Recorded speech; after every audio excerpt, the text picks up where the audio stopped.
Good morning everyone, কেমন আছো তোমরা সবাই? আশা করি তোমরা সবাই খুব ভালো আছো। আমি নতুন কাপে নতুন একটা দিন নতুন একটা ব্লগ শুরু করে দিলাম চা বিস্কুটের সাথে।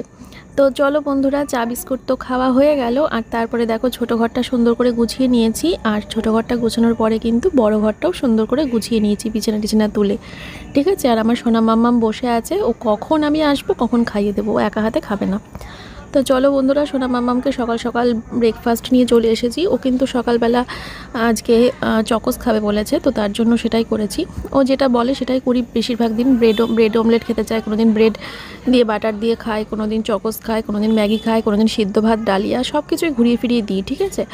আর ওর শরীরটা এখন অনেক ভালো আছে। অনেকেই জিজ্ঞেস করেছো শরীরটা কেমন আছে। আর আগের দিনকে ও লাস্টে ব্লগ শেষ করেছিল, তার জন্য তোমরা অনেকেই বলেছো খুব ভালো লেগেছে, খুব সুন্দর হয়েছে। আমারও খুব ভালো লেগেছে। মাঝে মাঝে ওকে একটু দিই, ও খুব আনন্দ পায়, আর আমারও ভালো লাগে, তোমাদেরও ভালো লাগে। তো চলো বন্ধুরা, সোনামাকে আমি খাইয়ে নিয়েছি, আর তারপরে দেখো চলে এসেছি রান্নাঘরে। রান্নাঘরে এসে কিন্তু তোমাদেরকে আমি এখন যেটা দেখাবো সেটা হচ্ছে ভাত উবুর দেওয়া হয়ে গেছে, আর এখানে বাসনগুলো জড়ো করা আছে, দিদি এসে মাজবে।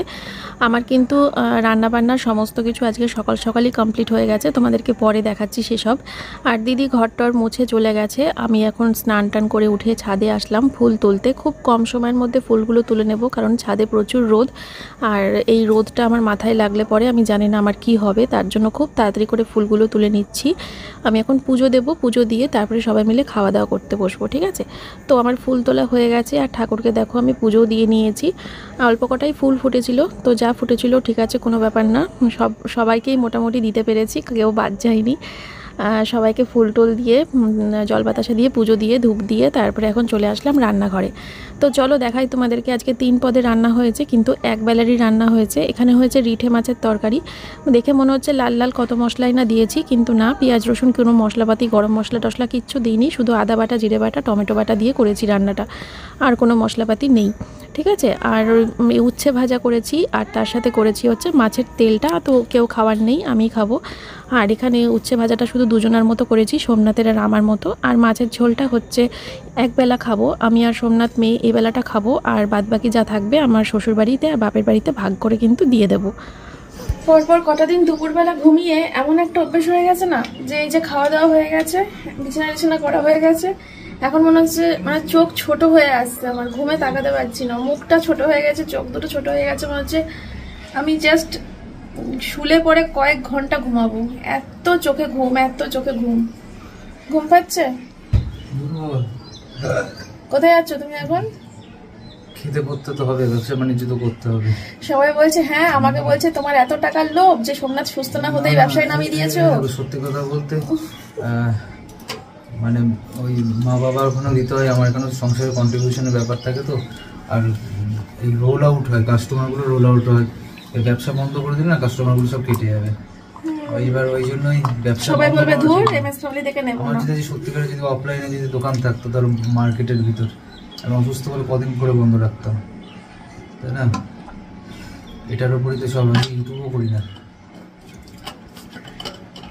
আর সব থেকে বড় কথা, তোমাদের আশীর্বাদে ভালোবাসায় ব্যবসা খুব ভালো চলছে, মিথ্যে কথা বলবো না। তো চলো, আজকে তো কোনো সেরকম অর্ডার নেই, আজকে যাচ্ছি শুধুমাত্র ব্যবসার রিলস গুলো করে আনতে। অর্ডার নেই করে 5টা না 6টা অর্ডার আছে, 5টা 6টার মতো অর্ডার আছে, কিন্তু আজকে যদি অর্ডার নাও থাকতো তবুও আমাদের বেরোতে হতো রিলস করার জন্য, কারণ স্টকে একটাও রিলস নেই।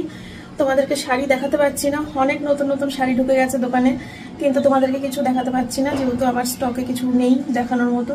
তো চলো নিয়ে আসি, আজকে রাতের থেকেই ছাড়া শুরু করব আবার আগের মতো। চলো আর দেরি করবো না। ম্যাডাম এসেছে, আমার মায়ের প্রচন্ড শরীর খারাপ ছিল, কালকে রাতে প্রচন্ড জ্বর এসেছিল আমার মায়ের, তো একটা অ্যাড্রেস দিয়েছিলাম, একজন ডাক্তারবাবু নাম্বার দিয়েছিলাম, তো সেখানে মা গিয়ে ডাক্তার দেখিয়ে এখন মা সুস্থ আছে, কিন্তু আমি ভেবেছিলাম মা বোধহয় আজকেও অসুস্থ থাকবে, সেই জন্য ম্যাডামকে এরম টাইমে আসতে বলেছিলাম, যাতে ম্যাডাম আসবে আমরা বেরিয়ে যাবো। মানে 3টের সময় এখন ম্যাডাম এসছে, পড়ার ক্লাস হয়ে গেলে নাচের ক্লাস হবে, নাচের ক্লাস হয়ে গেলে পড়ার ম্যাডাম 6টার সময় বাড়ি চলে যাবে, আর 6টার সময় আবার আঁকার ম্যাডাম আসবে, দিয়ে 8টার সময় বেরোবে, মানে 3টে থেকে 8টা পর্যন্ত ও পুরো ম্যাডামের কাছে প্যাকটা, একদম ম্যাডামের ইয়েতে পুরো আটকা। তো তার জন্য এই টাইমটুকুই হচ্ছে বেছে নিয়েছি, এই তো বেরিয়ে যাচ্ছি মা, তো তার জন্য এই টাইমটাই বেছে নিয়েছি আমাদের কাজটা করার জন্য। চলো সঙ্গে থাকো, আসছি পরে। তো বন্ধুরা আমরা রওনা দিয়ে দিয়েছি। আর তারপরে রাস্তায় দেখো ফলের রস দেখে সোমনাথকে বললাম গাড়িটা দাঁড় করাও, কারণ আজকে তো আমরা বেরিয়েছি, তো বিকেলবেলা সোমনাথের আজকে ফলটা বাদ যাবে, ফল দিতে পাচ্ছি না বিকেলে আজকে, তার জন্য ভাবলাম এক কাজ করি, ফলের রসটা মানে মুসাম্বি লেবুর রসটা করি, মানে খাওয়াই, তাহলে পরে আর কি ঘাটতিটা পূরণ হয়ে যাবে, এরকমটা মনে হলো, তাই ভাবলাম দাঁড় করালাম গাড়ি। তো এখানে দেখো সোমনাথকে আর আমি দুজনা মিলেই কিন্তু মুসাম্বির রসটা খেয়ে নিলাম। তারপরে জলের বোতল কিনে নিয়েছি একটা বিসলেরি, কারণ বাইরে গিয়ে যাতে আমাদের জল টল খেতে না হয়, মানে বুঝেছি যে জলের বাইরে জল খাওয়ার কারণে হয়েছে কিনা, তার জন্যই আর কি বিসলেরির বোতল কিনে নিয়েছি। তারপরে দোকানে আসলাম, দোকানে এসে আজকে পেলাম হচ্ছে প্রসাদ, তো পুজো হয়েছিল বোধহয় কোনো, তার জন্য দোকানে এসে প্রসাদ খেয়ে নিলাম আমি আর সোমনাথ।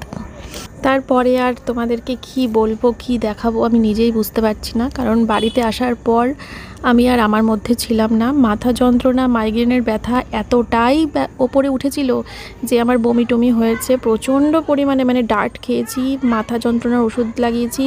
তারপরে মনে হচ্ছিল যে কেউ যদি আমাকে একটু চা দিত তাহলে হয়তো একটু শরীরটা ভালো লাগতো, কারণ রাতে আমার রান্না রয়েছে, মাথায় ওটাই চাপ। আজকে আমি মরবি তো মর, আজকের দিনেই আমি একবেলার রান্না করেছি, রোজ কিন্তু দুবেলার রান্না করি, আজকেই একবেলার রান্না করেছি।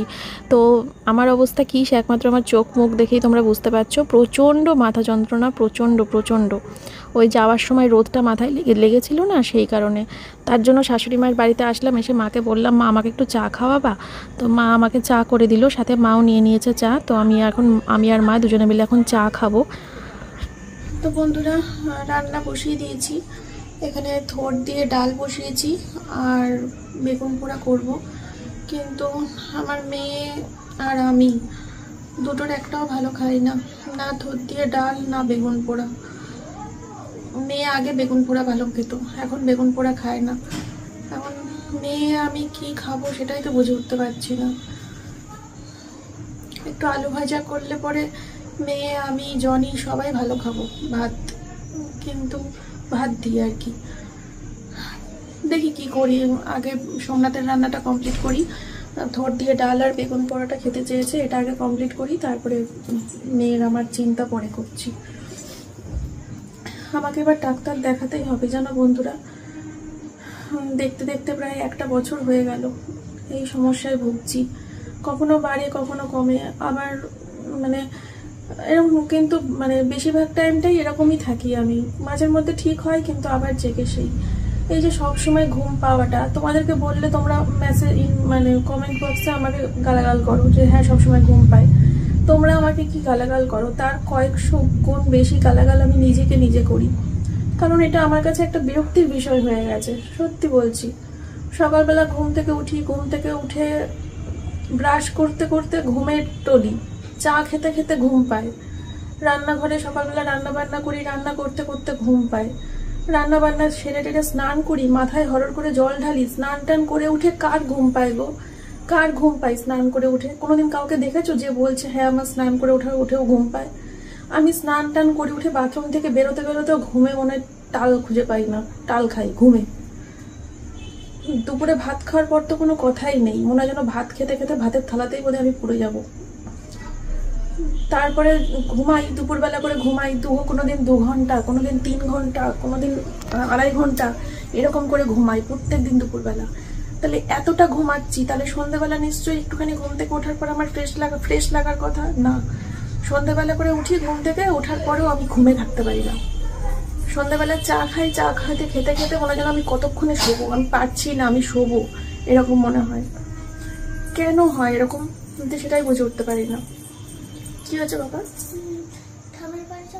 যাও জল খাও, ছুটি হয়ে গেছে।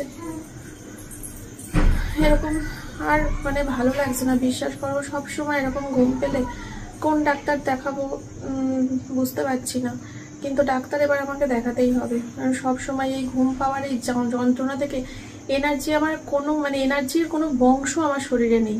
তোমরা যে দেখো না মাঝে মাঝে ব্লগিংয়ে আমি একটা এনার্জি নিয়ে ভয়েস ওভার দিচ্ছি বা এনার্জি নিয়ে শ্যুট করছি ব্লগিং, পুরোটাই বলতে পারো আমার অভিনয়, সত্যি পুরোটাই অভিনয়।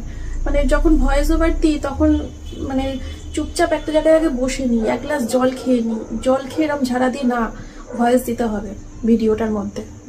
ঝিমুতে তো আর ভয়েস ওভার দেওয়া যায় না, জোর করে অভিনয় করে আমি ভয়েস ওভার দিই, জোর করে এনার্জি নিয়ে আসি, যেটা আমার ভিতর থেকে সত্যি আসে না। সবসময় যে একটা হাসি ঠাট্টার পরিবেশের মধ্যে মানে কখনো কথা টথা বলি, পুরোটাই বলতে পারে একটা জোর করে নিয়ে আসা এনার্জি। অরিজিনালি কিন্তু আমি সেটা না, অরিজিনালি সবসময় এরকম, যেটা অরিজিনাল ফেস আমার। ডাক্তার দেখাতে হবে সত্যি, আর পারা যাচ্ছে না। যখন লিমিট ক্রস করে যায় তখন আর অভিনয়টুকু পারি না, তখন ওই অরিজিনাল ফিলিংসটা ক্যামেরার সামনে ধরা পড়ে। বেশিরভাগ টাইমে দেখবে আমার ভিডিও ছোট হয়, 12 মিনিট হয়, 13 মিনিট হয়। মাঝখানে তো তোমরা প্রচুর দেখেছো, প্রচুর বকাবকি করেছো, এত ব্লগ ছোট কেন, এত ব্লগ ছোট কেন। কি করব বলো? এই কারণেই আমার ব্লগটা ছোট হতো। 12 মিনিট, 13 মিনিট, 10 মিনিট, একদিন 8 মিনিটের ব্লগও দিয়েছি আমি, শুধুমাত্র আমার এই এনার্জি লসের জন্য। এই একটা কারণ, এনার্জি লস। না হলে 20 মিনিটের একটা সারা সকাল থেকে রাত পর্যন্ত একটা মানুষের দিন, সেখান থেকে 20 মিনিট তুলে ধরা যায় না? অবশ্যই তুলে ধরা যায়। শুধুমাত্র আমার এনার্জি লস, ঘুম, এগুলোই হচ্ছে একমাত্র কারণ। আমার ব্লগিং ছোট, আমার কাজের প্রতি এরকম একটা হয়ে যাওয়া।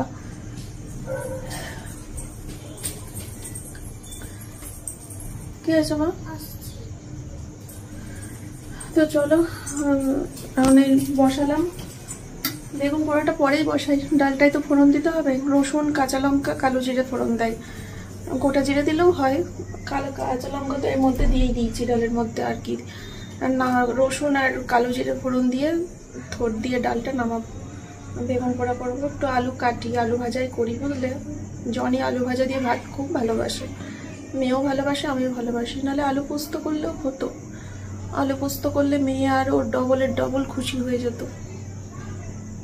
জনিও তাই, আলু পোস্ত বিশাল ভালোবাসে, আমিও তাই। দেখি যা হোক করবো, ভাল লাগছে না। আমি একটুখানি ঘরে গিয়ে বসি, পরে আসছি। বন্ধুরা, সোমনাথ পাশের ঘরে ঘুমাচ্ছে, আর আমি ওই ঘর থেকে সোমনাথের ফোনটা নিয়ে আসলাম, দিয়ে সাইলেন্ট করে দিলাম। কারণ আমার এটা বহু বছরের অভ্যাস যে সোমনাথ যখন ঘুমায় তখন ওর ফোনটা নিয়ে সাইলেন্ট করে দেওয়া। এটা আমার অনেক পুরনো অভ্যাস, কেউ যাতে ফোন করে ওকে ঘুম থেকে তুলতে না পারে। যাই হোক, মেয়েকে পড়িয়ে গেল ম্যাডাম। এখন এই ঘরের বিছানাটার অবস্থা তো দেখতেই পাচ্ছ। এখন বিছানাটা টান টান করে ঝাড়বো, চাদরটা। বন্ধুরা, বিছানা টান টান করে ঝেড়ে নিয়েছি, চাদর টাদর পরিষ্কার করে ঝেড়ে নিয়েছি, ট্রাইপডটা সেট করলাম। তোমাদেরকে কয়েকটা জিনিস দেখাবো তার জন্য। আর আজকে অর্ডারের শাড়ি কটা এসছে, তো এগুলো কালকে ডিসপ্যাচ হয়ে যাবে, ঠিক আছে। একটা মঙ্গলগিরি, আর দুটো হচ্ছে মিনাকারি জালকাতান, একটা জিমিচু শাড়ি, আর একটা হচ্ছে বিচিত্রা, স্টোন বিচিত্রা।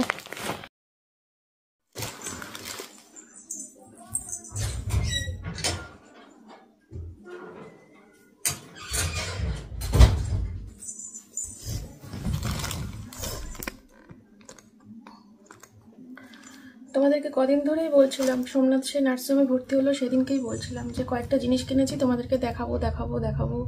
সে দেখাবো করে যাচ্ছি, দেখানো আর হয়নি। তো এখন ভাবলাম দেখাই। আর হচ্ছে ডালটা সিদ্ধ হয়ে গেছে, ফোড়ন দেবো। গ্যাসটা অফ করে রেখে আসলাম, ভাবলাম আগে দেখিয়ে নিই।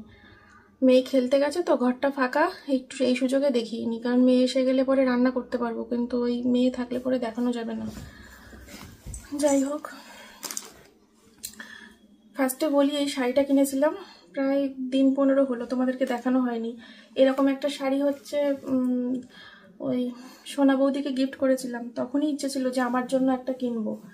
শাড়িটা দেখো, শিফনের শাড়ি, পুরো সাদা। এবার এই শাড়িটার মধ্যে না ব্লাউজ পিস নেই, জানো তো।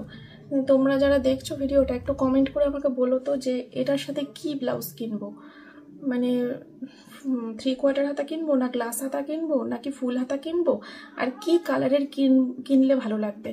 একজন বলেছিল সাদা ভালো লাগবে, আর একজন বলেছিল সাদা ভালো লাগবে না, ভূত লাগবে, ওই কালারিং ভালো লাগবে, রেড, ব্লু, পিঙ্ক। এবার কি কেনা যায় বুঝতে পারছি না, কীরকম টাইপের কিনবো, কি কিনবো। পুরো সাদা শাড়িটা, শিফনের শাড়ি। দেখো, এদিকে লাইটটা দিয়ে দেবো।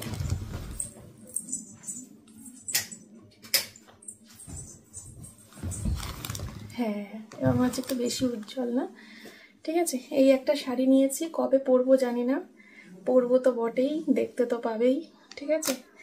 আর আজকে আমি দুটো শাড়ি কিনেছি, আমার মা যদি এই ভিডিওটা দেখে না, বলবে যে তোর শাড়ি রাখার জায়গা নেই, বক্স খাট ভর্তি, আলমারি ভর্তি, তুই আবার শাড়ি কিনেছিস, কি করবি এত শাড়ি, পরিস না কিছু না, কত আবার শাড়িকে তোর কিসে কিনতে লাগে, মা যাবে।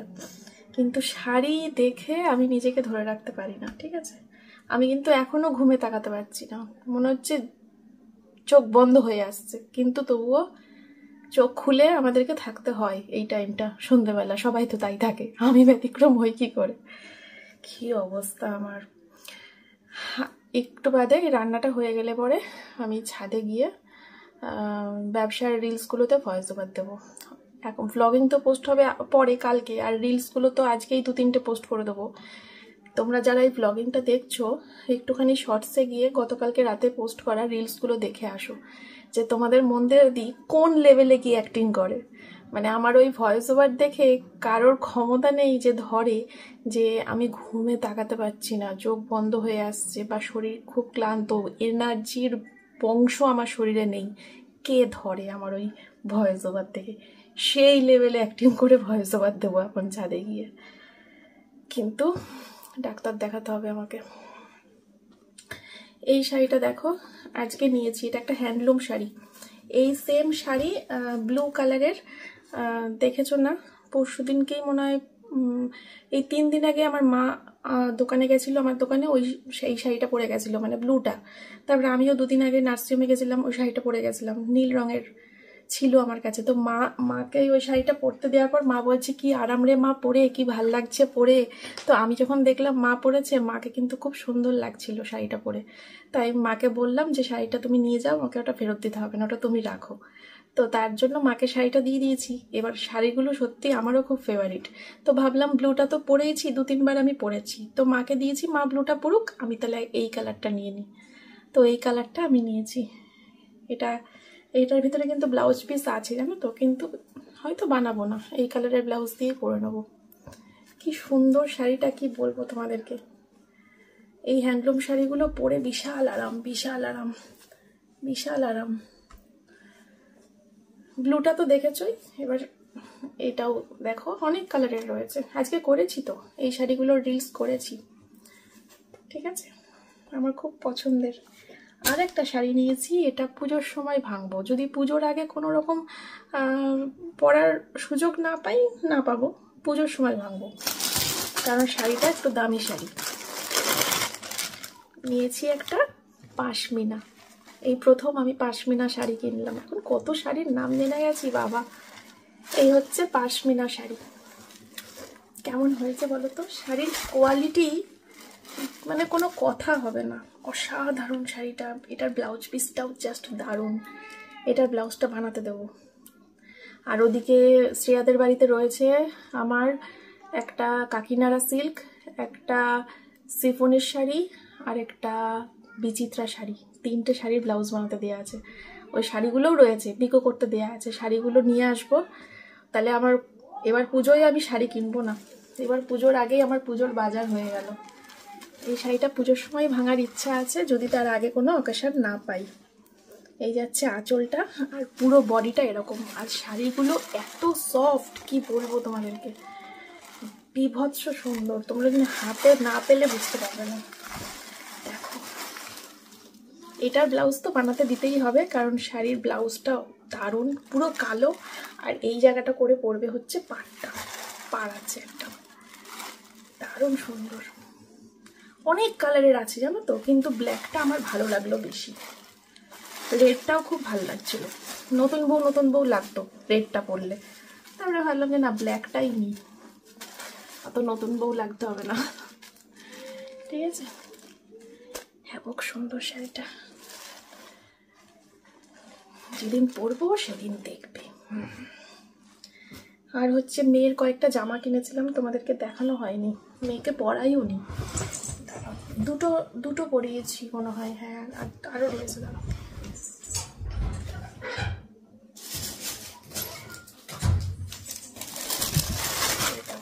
দুটো তো পরিয়েছি, ওই দুটো তো দেখেছো। আর এই একটা দেখো, এই যে আজকে তোমাদেরকে দেখানো হয়ে গেল, এইবার মেয়েকে পরাবো। এই একটা, ও 4টে জামা কিনেছিলাম, দুটো দেখিয়ে দিয়েছি। আর এই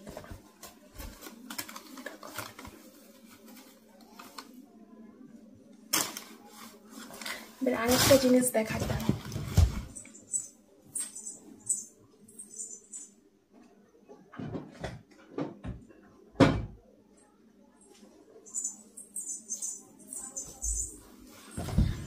সুতোপাতির ওই ফলস চুল দেখে আমি এটা কিনেছিলাম, 2300 টাকা দাম। বিশ্বাস করবে না কি গা চচ্চর করছে আমার।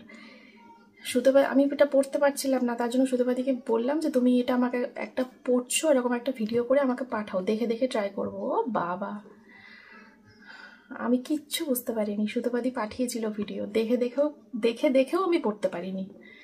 কি বলবো বলো, কিছু কোনোভাবে আজকেও বিকালবেলা দুপুরের দিকে যেন নিয়ে বসে বসে কতক্ষণ চেষ্টা করলাম, পারলামই না পড়তে।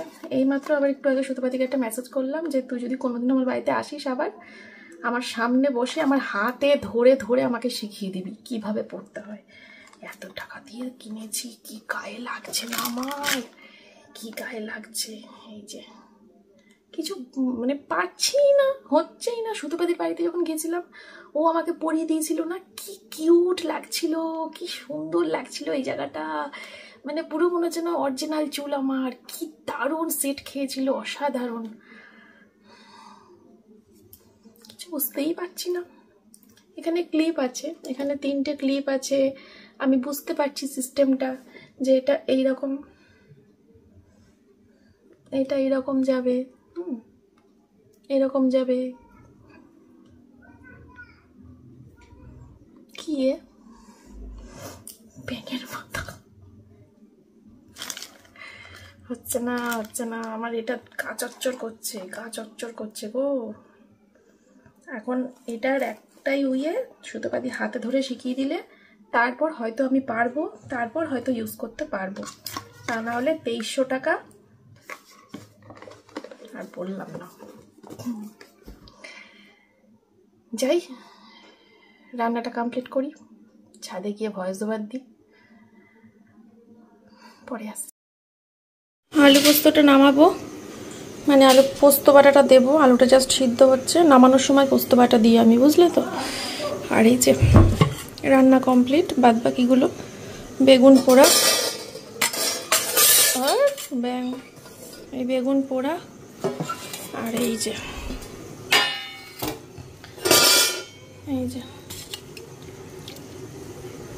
ডাল, থোড় দিয়ে কালো জিরে ফোড়ন দিয়ে রসুন ফোড়ন দিয়ে ডাল।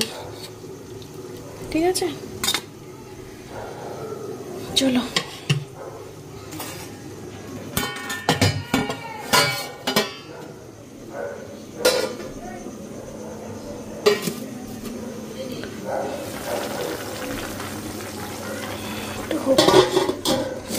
ফাইনালি আলু পোস্ত। মেয়ে বললো একটু ঝোল ঝোল করে করো মা, আমি তো আর কিছু খাবো না, ওটা দিয়েই খাবো, তো তার জন্য এইভাবেই করলাম। রান্না বান্না ফুরোলো, নোটে বান্না কাজটি মুড়োলো। এখন চলো ছাদে যাই, গ্যাস ট্যাসগুলো সব রাতে এসে মুছবো, মানে রাতে খাওয়া দাওয়ার পর গ্যাস মুছবো। ঠিক আছে, একবারে এইগুলো বেরিয়ে যাবে, একবারে সব মুছে নেবো রাতে। দেখো বন্ধুরা, এই লাইটিংগুলো কি ভাল লাগছে না ছাদে? আমার খুব ভাল লাগে ছাদে এরকম লাইটিং, জানো। বাবা গো, দেখা যাচ্ছে আমাকে। এই যে আমি, চলো আসছি পরে। আসো মা। জল আনোনি তো, শুধু মগ চেয়েছি। কি হয়েছে? দাও আমাকে, দাও। ঠিক আছে, দাও।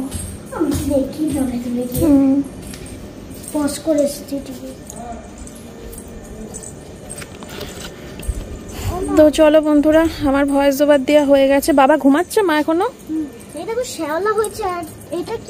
ওটা ওই পদ্মের বীজ ফেলেছিল বাবা, পদ্ম ফুল হবে নাকি। সরো। ওরে বাবা, চলো বাবা ঘুমাক, বাবাকে ডাকবো না, ঠিক আছে। তোমাকে খাইয়ে দিয়ে তোমাকে শুয়ে দিই, বাবা যখন উঠবে তখন বাবা আর আমি খাবো। তার 2 ঘন্টা 3 ঘন্টা 4 ঘন্টা যখন উঠবে তখন খাবো। আমারও খিদে নেই, ঘুমে তাকাতে পারছি না। আর ওদিকে সোমনাথও ঘুমাচ্ছে, আমিও ঘুমিয়ে পড়ি তোকে খাইয়ে দিয়ে। হয়েছে। কি বলেছে আকার ম্যাম? পরশুদিনকে দোল। তাই? আমি জানিই না কবে দোল রে মা। আর প্রথম বলেও দিয়েছে পিচকারি কেনা হবে না। তাই বলেছে? হ্যাঁ। আচ্ছা, এবার রং কিনবো না তো আমি, আগের বছরে রং রয়েছে একদম প্যাকিং করা নতুন, একটা থালায় ওই দিয়ে দেবো। হ্যাঁ ওইগুলোতেই এবছরটা হয়ে যাবে, এবছর আর। প্লাস্টিকে দেবো না, থালায় দিলে অসুবিধা হয়। আচ্ছা তুমি খেলবে না, আগের বছর তো খেলেছিলাম। জানি না মা খেলবো কিনা, বাবার শরীর যদি ভালো থাকে তাহলে খেলবো। এখনো ফাটায়নি। এই গাছটা তো কি হয়েছে, ওই অবস্থা খারাপ, জল দিয়ে লাভ নেই। এই তোকে জল দেবো? বাবা তোর যা অবস্থা।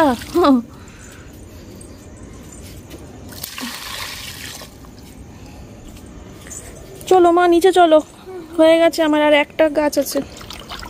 আমি অবাক হচ্ছি, এখনো ফাটায়নি রে লুকটা। আর দুটো গাছ আছে এখনো। চলো তাহলে বন্ধুরা নিচে যাই, নিচে গিয়ে মেয়েকে খাইয়ে দিয়ে মেয়েকে শুয়ে দিই, সোমনাথ যখন উঠবে তখন খাওয়া দাওয়া করবো। এখন বাজে হচ্ছে রাত্রি 9:30। আজকের মতো ব্লগটা তাহলে এখানেই শেষ করছি। তোমরা ভালো থেকো, সুস্থ থেকো, কালকে দেখা হচ্ছে নতুন ব্লগের সাথে। ঘুম পাচ্ছে, ঘুম তাকাতে পারছি না। ভগবান এ কি শাস্তি বলো তো, কি শাস্তি।